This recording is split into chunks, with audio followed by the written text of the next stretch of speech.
morning, everyone. Before starting, I have a question for you. Have you ever watched a home remodeling TV show where they buy a property, they fix it up, and then they sell it for a higher price, and boom, they just make a very good profit? It seems like flipping houses is super easy, right? Well, let me tell you something.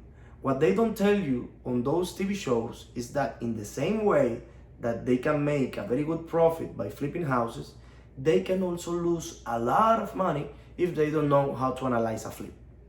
My name is Alejandro Najar. I've been in the real estate business for a couple years, and today I want to show you how to implement the 70% rule in house flipping. By applying this formula, you will be able to know the maximum price you can pay for a property, how much money you will have to spend to fix that property, and the maximum price you can sell that property for.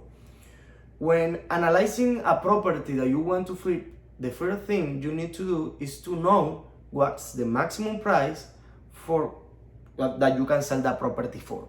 So in order to know that, you will have to calculate the ARV of the property. According to Benjamin Formoso, who has 12 years of experience as a banking officer with the Bank of Philippine Islands and with expertise in commercial banking and real estate sales, the ARV of the property, which is the after repair value, is the value of a property after it's been renovated. In order to get this information, you will have two options. You can ask a realtor to run a CMA, which is a comparable market analysis for you, or you can do it by yourself. Just go to Zillow.com and look for properties that have been sold in the last 30, 60, or 90 days in the same area or zip code and no more than 1 mile away from the property you are analyzing.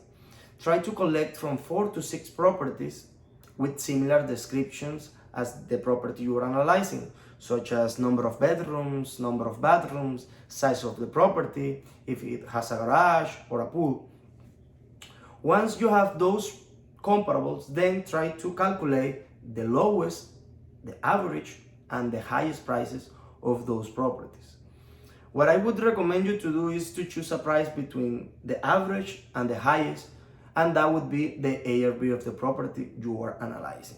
In other words, that will be the price you will be able to sell that property for after you renovate it. Now that you have the ARV of the property, then you will have to calculate how much money you will need to spend to fix that property. According to Bobby Montage, the CEO of Walnut Street Finance, planning is one of the most important stages in a fix and flip. This should include interviewing contractors and subcontractors. But what I would recommend you to do is to pay for a 4-point inspections where you can see the conditions of the roof, plumbing, electrical, and structure of the property. And then you can go and talk to several contractors and ask them for an estimate of repairs.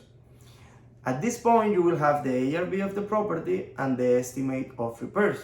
And then you will be able to put into practice the 70% rule in house flipping. The 70% rule in house flipping helps home flippers to determine what's the maximum price they can pay for a property.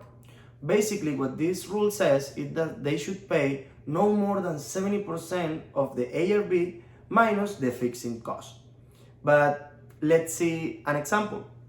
Assuming that we are analyzing a property that we already did all the research, we went to Zillow.com, and we have an after repair value of $400,000. Also, we already paid for a home inspection and talked to several contractors, and we have an estimate of repairs of $35,000. All we have to do to put into practice this 70% rule is to multiply the ARV of the property by 70%, which is $280,000. The second step is to subtract from this $280,000 our fixing cost or estimate of repairs, which is $35,000. At the end, we will have the result of $245,000, which is gonna be the maximum price you can pay for that property, Or in other words, that would be the maximum price, and going above this price could make you lose money. In conclusion, always remember that flipping houses is not always as easy as some TV shows want to make it look. And that in the same way that you can make a very good profit by flipping houses, you can also lose a lot of money if you don't know how to analyze a flip. However, by applying this formula, you will be able to maximize or to have better chances to succeed in this wonderful business, which is flipping houses. Thank you.